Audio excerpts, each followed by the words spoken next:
welcome in another episode of This Is Not My Car. But I'm at the supermarket, and in Belgium there's a system that you can go in and you have to take a shopping cart, but my mom is going in, and if I wanted to go I also had to take a shopping cart, which also mean that I would lengthen the line and made somebody else not go inside yet, which I didn't feel good with, so I'm staying in. But I felt like it's been a while, and I already tried filming this video, but then my phone was like, we're not doing this because you have too much data on here. But yeah, this is not my car, by the way, this is my parents' car. But with all the things that's going on, my life is kind of crazy, and I felt the need to kind of talk to you guys about this, because why not? I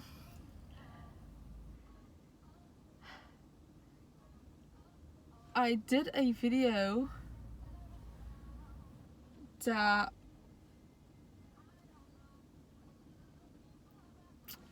in Dutch. I did a video in Dutch. Wow, why can't I talk this time? I did a video in Dutch, which a lot of my English subscribers wouldn't understand. Hi, friends. So I just wanted to explain a little bit in English, and that video is still not up at this point that I'm filming this, but I had some major problems with my phone and like writes things as that, and also my health is not very good. But for everyone that doesn't know and hasn't seen the video, I'm back in Belgium. I came back because of coronavirus. At the point that I left London, Great Britain wasn't doing bad, I thought. At this point, I'm happy to be back in Belgium. I'm happy to be safe, knowing that I'm safe. My parents are very, very happy that I'm back because, like I said, at the point that I left London, the situation wasn't that bad in my eyes. Like, every morning I would watch the news, read the paper on the subway, go into work, talk about it with my friends and my colleagues, and no, there wasn't going on a lot. Like, there were some casualties, some like diagnosis of the coronavirus in the UK, but we were doing great. So I was very, very surprised when my school was like, hi, we suggest you to come back. And on Monday there was nothing going on, and then on the next day, my colleagues that were doing their internships in Spain, they got flying back home, and then one of my friends in Malta just came home, and students of France started evacuating, but nothing was going on, because I was like, but nothing is going on in the UK, and a few of my friends were also staying in the UK, and they were also like, nothing is going on. And then on Friday I just decided to stay, and my parents, they understood my decision, but they weren't very, very happy about it. So yeah. And on Saturday I decided to stay. I already went to the store and picked up a lot of food and supplies, because I was like, I'm going to stay, and there might be some casualty where the supermarkets will be out of stock of certain items, so I stocked up.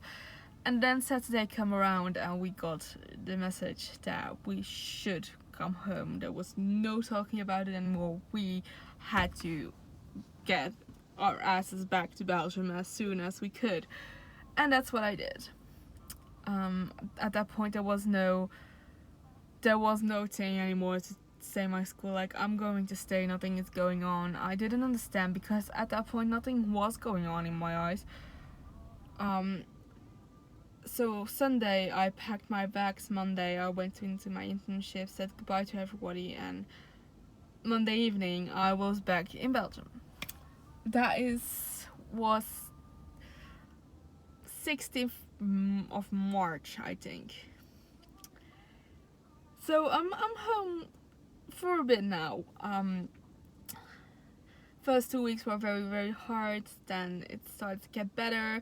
I just decided to start working on my end papers, which are not going great because like I said, my life is kind of crazy. A week ago, no, 2 weeks ago, I started feeling a lot of pain.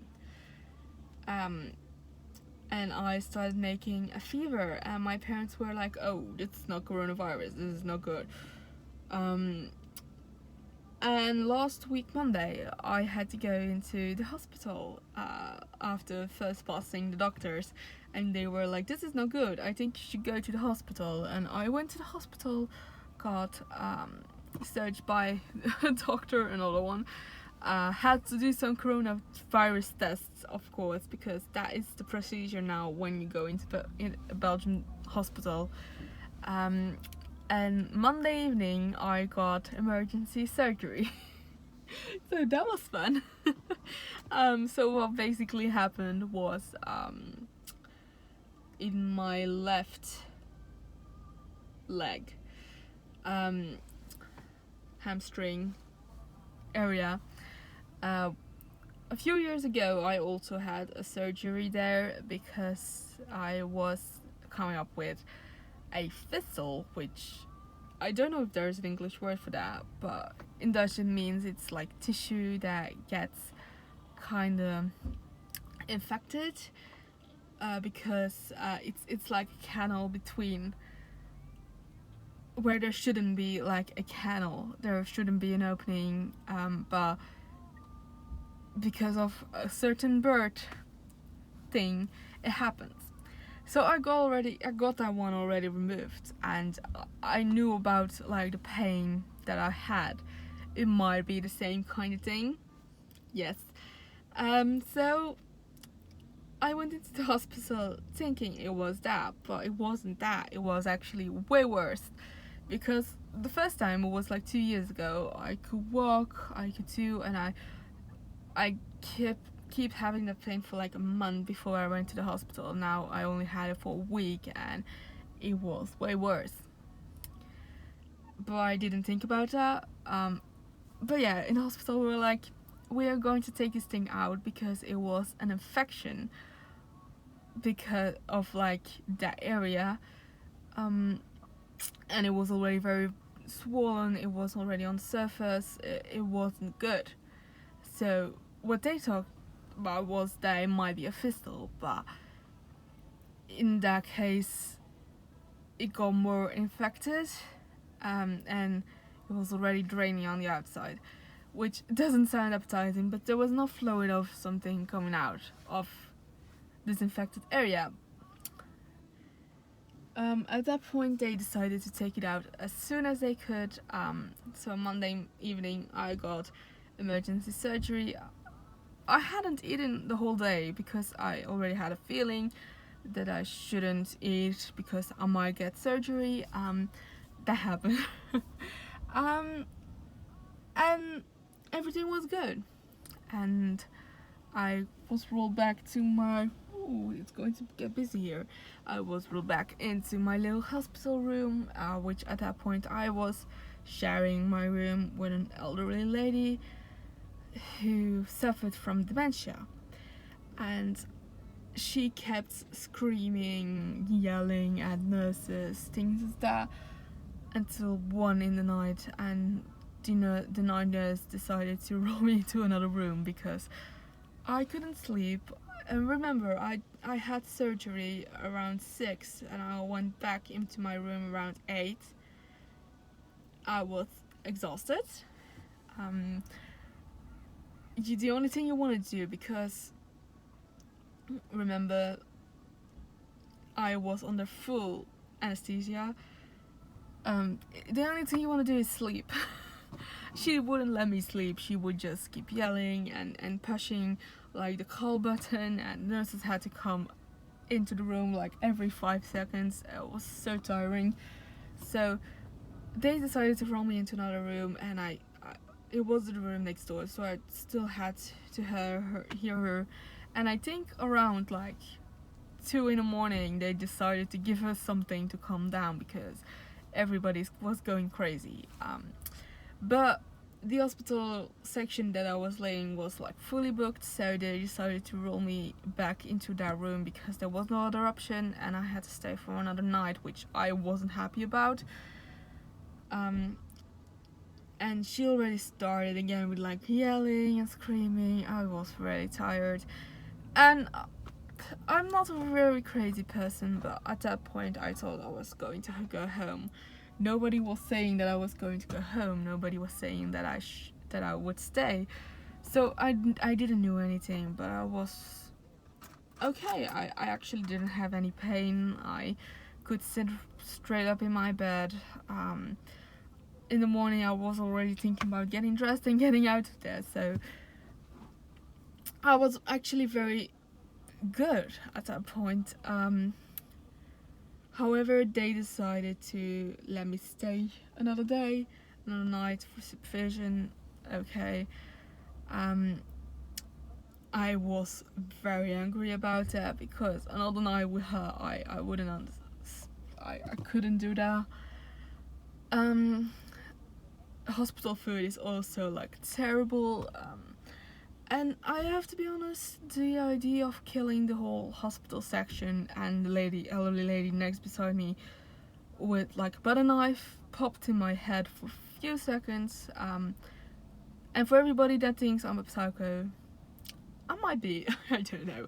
I don't know. It's just, you have to imagine it. It was worse. She yelled the whole day. She screamed. She's very demented. She suffers from very high dementia. She was like 99 years old, and the only thing she kept screaming for her mom. She kept screaming because she had pain on places that wouldn't make sense.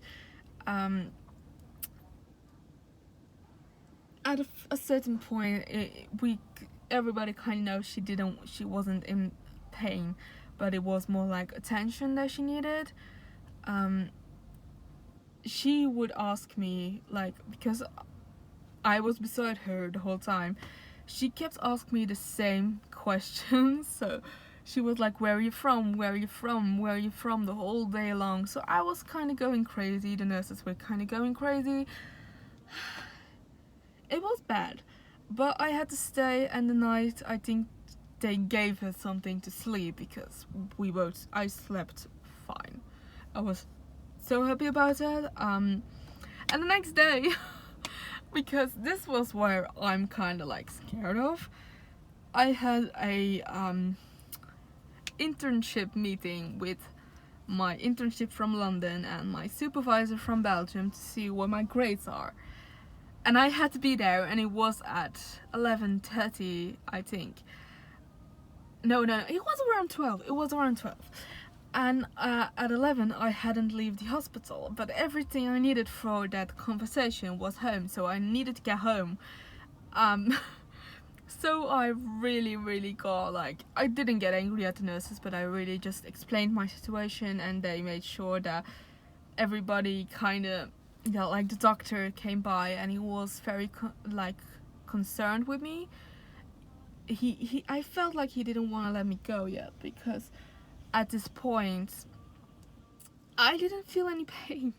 They cleansed it every day, and apparently this is a very painful procedure. I didn't feel anything of pain. I could do anything. I was literally walking around my room because I couldn't go and take a walk outside or in the hall because of the coronavirus. My mom also couldn't come into the hospital because, yeah, that wasn't allowed, and I have big anxiety panic attacks sometimes, so they first off wanted to do the procedure under like a half anesthesia. I said, like, just bring me to sleep, because chances of me getting a very big panic attack are very, like, high. And so yeah, he was very concerned because my mom wasn't there with me. She couldn't take me home. and I didn't feel any pain. I could do anything, so they were like, maybe the anesthesia is not really like worn off and the painkillers are not really worn off and she's going to get a lot of pain at home. But I was like, I need to get home. I need to do this. This is for my grades. This is for my future. So with the warning of that the wounds were very, very big and could infect very easily, they sent me home. There had to be a home nurse every single day, twice a day, to clean the wounds out and check up on it. But he was very, very scared to let me go. But I was very happy to be home. So I went home, and at this point I didn't go to the toilet yet because they kind of blocked my whole like gut system. For the very big reason that wound was kind of next to that. And that started working again, and nobody was home. I was home alone and I had to do that all for myself. But actually, like, let me be honest, I'm doing great, because this sounds very worrying, but I'm doing great. I have no pain whatsoever. I have no problems whatsoever. I'm doing really, really great. And everybody asks me how I'm doing, and I'm like, I'm doing fine. I'm actually okay. I don't feel anything. I have no pain, and that is very weird, because apparently this is a very big procedure that is one of the painfulest, and I don't feel anything. So I had a hospital checkup this morning. Wounds look great. I'm doing great. The doctor is still kind of skeptic because I'm still not feeling any pain, which apparently I should. But I'm doing good at this point. My end paper is also finally getting on and going great, because I finally can get working again on it. The only problem is that I'm on some antibiotics, which makes me very, very tired and very, very sleepy. Stuff.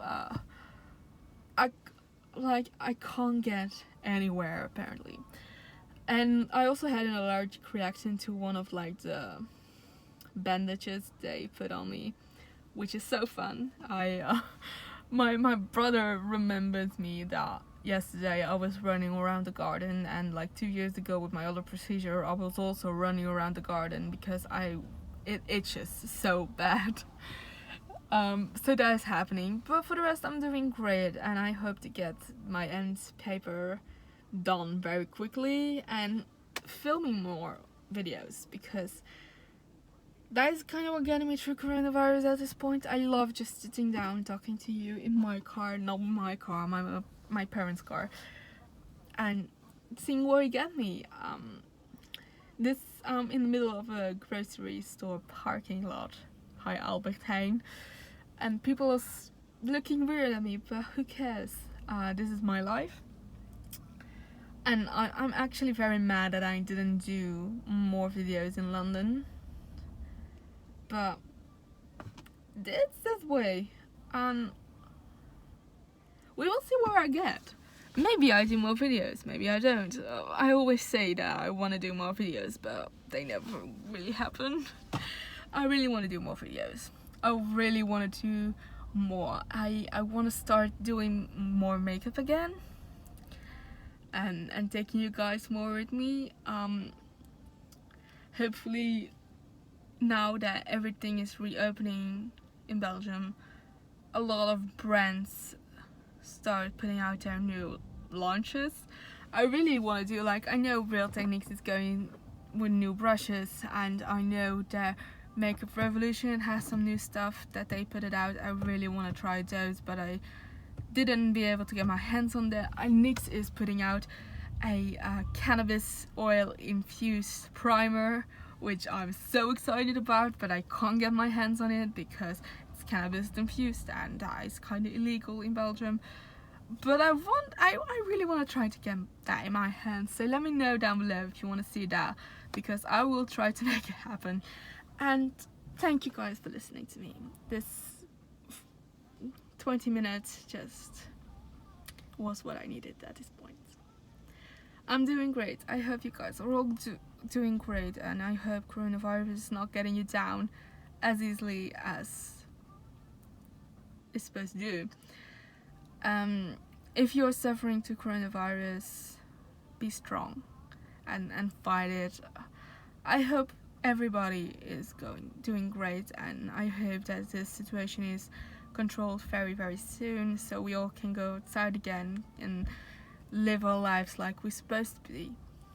But I hope it just gets controlled, because at this point the world is going down. A lot of good people are going down, and coronavirus is also ruining my family, or to say it like that. I'm not going to go into details because privacy, but let's just all hope and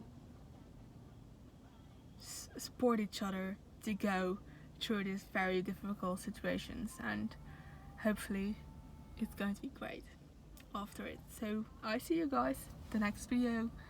Bye.